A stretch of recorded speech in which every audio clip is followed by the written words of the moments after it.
The one in my hand is the one that has the most focus. The one that is in the air is the one that I have to focus on next. And the other one is the thing that's falling behind. I like to think of dream chasing as being a juggler because there really isn't that kind of balance. And so the word balance I don't really like a lot because I think people think of 50-50, like a seesaw.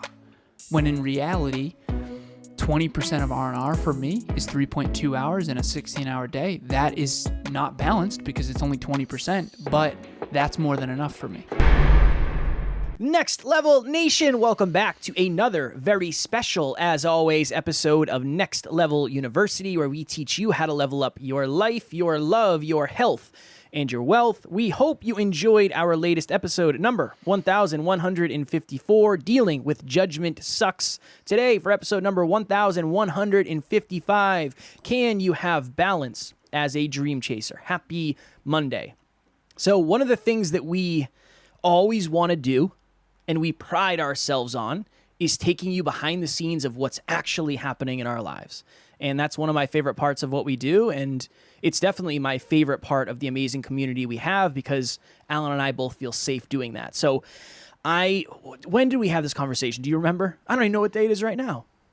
Oh, I want to say probably Tuesday or something. Tuesday. So Tuesday, Alan and I I think it was Monday. Monday or Tuesday. I know it was before the huddle. I know that. So it was, I think you're right. Yeah. Maybe Monday. One of the days, I don't know.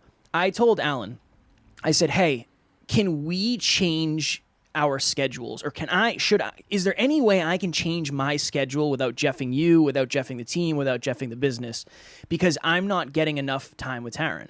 I've been working basically from 7 a.m. until 7 p.m. at least every single night for the last however long. And by the time I get out of the office and I go eat and I get into bed to see Taryn, it's already 8 o'clock. And since I'm getting up early, I go to bed at like 9. So we've had basically an hour together every single night over the past however long it is, maybe 2 weeks. It's been like a real push.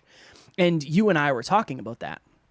And after we discussed that and we said, well, it's either going to be 10 to 7 or it's going to be 9 to 6. We have to figure out, let's talk to Taryn, figure out what's most aligned, and we'll go from there. But after that, I was thinking of a good episode is, can you have balance as a dream chaser? Because that's what a lot of people are telling you the benefit of being a dream chaser or an entrepreneur is. And in reality, and we've said this before, but I wanted to do a full episode on it. If you think of it as like a triangle, you have health, you have wealth, and you have love. At one time or another, there's always going to be one that's lagging behind. Now, it doesn't mean it's not growing. It means it's not growing as fast as the other two. Or, in theory, it's not growing as fast as the fastest one or the second fastest one. And when we think about balance, that's quite literally what that means. That means that there isn't really balance. I like to think of it more as juggling. When you're juggling, you don't have balance. You're juggling. And it's, okay, the one in my hand is the one that has the most focus. The one that is in the air is the one that I have to focus on next. And the other one is the thing that's falling behind. I like to think of dream chasing as being a juggler because there really isn't that kind of balance. Now, here's the thing, and I want to make sure that I put this out there. There is always a detriment when you're not pouring into a bucket. So if I'm not going to the gym 5 times a week and I have determined that that is optimal for me and the goals that I have, every day I don't go is bad. It's negative. If I have determined that spending X amount of time with Taryn and having 1 or 2 fun, unique experiences a week, and that's not happening, that is a potential detriment. If Alan and I, between us, mostly Alan, honestly, decide that not working X amount of hours and having a total productive output is detrimental to our business, then that is losing. At all times, that's going to be happening to some degree. Now again, please, please, please listen to this because I don't mean this in a bad way. If Alan and I go fishing together, the business is losing. At what rate? Don't know, because maybe we post it on social media and that helps marketing, okay? We're having fun and we're de-stressing, which maybe helps us be more productive. Okay, but we are losing. We're losing in the business. And we could be masterminding and most likely would be masterminding. Yeah. While but fishing still, as well. Yeah, but still, the input to the business isn't there. So technically, we can't fish and grow the business at the same rate. Just isn't, it's not possible. It doesn't work that way because we're not actually working on it. So that's my goal in this episode, is you understand that there is an opportunity cost, AKA if you're doing something, you're not capitalizing on something else. That's up to you on how much and how far you want to take that. But that is just a law that you only have X amount of time. If you're putting 8 hours into one thing, 8 hours into another thing, 8 hours into another thing, if you switch that to 10 hours, and 4 hours, you would get different results. It all depends ultimately on what the results you want are. But to the original point of this episode, it's more about a juggling act and shoring up a weakness than it is balancing everything at the same rate. Well said, man. I appreciate that. That's the best you've ever said it. I was very nervous. I've been trying to explain that for years to people. Well, and you said it very well regarding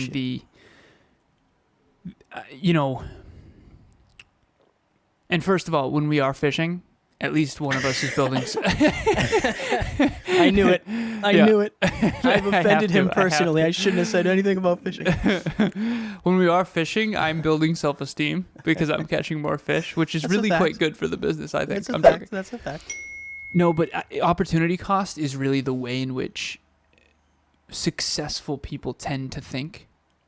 And by successful, I don't mean financially successful. Yes, that too. But I mean people who are effective at creating results and outcomes in their life. So when I say the word successful, I mean holistically. So effective people who are able to consistently and sustainably create the outcomes in their life that they want in health, wealth, and love, they usually think in terms of opportunity cost. In other words, if I invest time and effort here, this is most likely the outcome that will come. Let me test that theory. Okay, that's true. Okay, awesome. Let me do that more. And to bring context to what Kevin brought up, the conversation that we had was really difficult, and the plot thickens a little bit, and here's why. He said, okay, so essentially underneath all this is we had a team huddle. We have a team huddle every Wednesday. So the team members that can make it live come live. The team members that can't because they're in different time zones, Spain, Italy, all these different time zones, they attend virtually. Essentially, we record it, put it in a private G Drive folder, and they watch it and then send their feedback in the team chat. 2 weeks ago, one of the team members asked if we could move the team huddle time because she had work at that time. She's a PTA, and she wants to be able to attend. She loves those meetings. So I moved it to 6 p.m., and I actually had an intuitive moment of like, I didn't really check with Kev first. And I probably should have. And in hindsight, it was like definitely a Jeffing to not check with you first. But anyways, fast forward 2 weeks, that was typically Wednesday was the 1 or 2 days a week that Kevin is essentially done work, at least somewhat early, so he can spend extra time with Taryn. Yeah. So he talks to me. He says, listen, man, I don't want to Jeff the business. I don't want to Jeff you, but I don't want to Jeff my relationship either. So can we talk? And so and by Jeff, we mean screw it up for those of you who are new listeners. Now, no matter what, I'm going to take a hit. Kevin's going to take a hit, or the business is going to take a hit. And what I shared with Kevin in that conversation is, okay, so we can switch our schedule, and just so everyone's aware, we do our schedules, and hopefully this is helpful for you as well. The mornings are for me.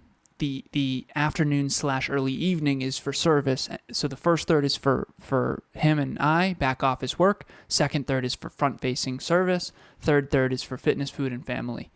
For me, it's fitness, food, and family. For Kev, he goes to the gym in the morning. So it's food and family for him.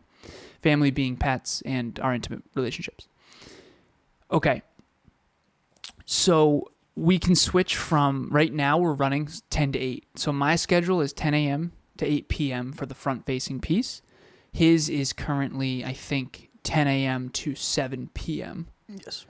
Yeah, but it was kind of 10 to 8 because you were leaking into mine. Makes sense. Yeah. And then what we were suggesting essentially here is, and I said this to Kev, I said, okay, what would be optimal for you is 10 a.m. to 6 p.m. because we've tried the 9 a.m. thing and it's a challenge. And we also like that extra time block because if we need to record an episode or whatever, we have it there.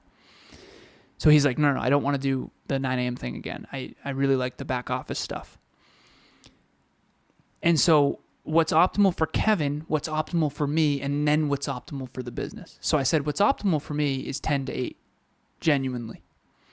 What's optimal for Kevin is 10 to 6. What's optimal for the business is actually 10 to 7. And that's what we ultimately landed on. And so if you want to talk about balance, you want to talk about harmony, you want to talk about synergizing. I like that word a lot, synergizing. How do we take what's best for Kevin, what's best for Alan, and what's best for NLU, and how do we make the most optimal decision? And that's really what we decided to do. Instead of me taking most of the hit or him taking most of the hit, what we did was find that happy middle. And so people say, life is about compromise or relationships are about compromise. At the end of the day, I understand why people say that, because if you want to, spend one more hour per week in the gym, that is one less hour with your intimate partner, unless you go to the gym with your intimate partner, which I think is what synergy is all about. I think that's what harmony is all about, is you do have another option. And that option is that you can bring your intimate partner to the gym and then try to integrate. And so I like the word synergize. I like the word integrate. And so the word balance, I don't really like a lot, because I think people think of 50-50, like a seesaw.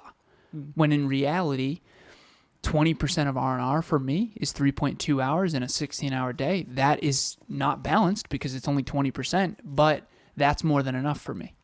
When I don't get that, it's not. But I think this idea of you're going to have this perfectly balanced 50-50 life between work and work-life balance, the 50% work, 50% life, it's just not really practical anymore in the 21st century, now that we have online jobs and side hustles and businesses. I have multiple businesses, multiple podcasts. If you want to be a dream chaser, you're not going to be able to just 50-50 your work and your life. Your work and your life become the same thing in many ways as an entrepreneur and as a dream chaser. And every time you're investing time and effort into one thing, that's time and effort that you're not investing into the other. And that doesn't mean you can't integrate and get smarter and work smarter, but you do have to realize the reality of the opportunity cost of that. My name is Nathan Schwermann. I'm from Lawrence, Kansas. I've been a client of Alan's for coming on 2 years now, and I really can't recommend his program enough. Alan's always there for me with great advice and holding me accountable every step of the way, and really leading by example. I've grown a lot in his program, but he's grown alongside with me, so I'd really recommend joining up on the program and joining the community. Yeah, I was talking to a dream chaser the other day. This person left their job, but they saved up a good amount of money to get into being an entrepreneur, and they said something about they're going away for like a week. And I said, honestly, the interesting thing is, if you were an actual early entrepreneur, you wouldn't be able to go away. So like your results are not typical. So your actions are currently not typical either, which is kind of holding you back in a way. And think of it. Yes, if you choose to go sit on the beach, that's your prerogative. That's totally up to you. And I won't tell you not to do it because, again, your goals are most likely not my goals, and that's fine. We all have different goals, and that's the beauty of it. But you are taking some sort of hit if you're at all times. That's just the way I think of it this way.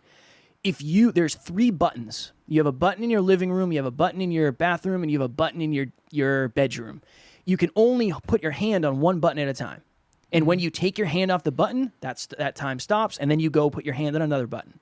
And that's just the way it works. You can't have your hand. I mean, you can. There's ways to do it, but right. It's not. Most people aren't at that level where they're actually doing it to that degree. That's what I'll say. But again, analogy. We'll go a little bit further here in the button analogy. Okay, let's say I want to pour into my health, my wealth, and my love all simultaneously. If I give a speech with Emilia on stage for a profit and it's about fitness, then technically I can improve my health, wealth, and love all simultaneously while getting my steps in with my Oura Ring. Fair. Okay, So yes, you can harmonize. Yes, you can integrate. Yes, you can habit stack. Yes, you can hold all 3 buttons simultaneously, but not every time. Right.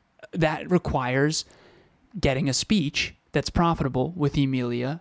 And then that also requires travel and all this other prep work and all that kind of thing. So yeah, I think it's important to understand that you have these units of time, effort, and money. Those are really the only human resources you have. We should do an episode on that at some point, but time, effort, and money. And if you're investing time, effort, and money into one bucket, pouring into that one bucket, the other bucket most likely isn't getting as much unless you bring that bucket over and then you pour into sort of both buckets simultaneously, but both buckets are going to get a little less water. Yeah. And it's really important to understand that. And I think that on YouTube and in the self-improvement space in particular, I've always been slightly in disagreement. And what I'll share briefly, because I know we got to jump here, and yes, that I think we're supposed to do the thing. Boom, $1 in the jar. This whole idea, people say, I was on the phone earlier with 2 potential new clients, both 26, both have masters in business, both want to start a company, clothing line. Awesome. 2 young empowered women, wonderful call. And the first thing I do on a coaching call is I try to check in with their reality. Like, how accurate are they in their thinking when it comes to what this is really going to take? And one of the young ladies on the call, it's interesting, Kevin, now we're old enough to where 26 is actually a young lady. Which is, I had a moment like, I think I'm old now.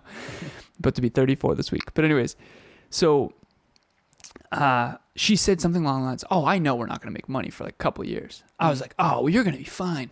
Perfect. We're going to be fine. As a matter of fact, it'll probably be quicker than that with me in your corner. I'm excited. But if she was like, yeah, we're going to crush it and it's going to be no problem and like blah, blah, blah. They had an accurate perspective of what it's going to take. And on top of that, they are willing and ready to grind. And so this whole idea that you can be a dream chaser and have time freedom, a lot of that is predicated on, it's kind of a myth in a way. Time freedom in the sense that you get to choose when you do things and what you do, but you're still going to have to work. I mean, Kevin works more now than he did back when he had his job. Oh yeah. But at least it's aligned work.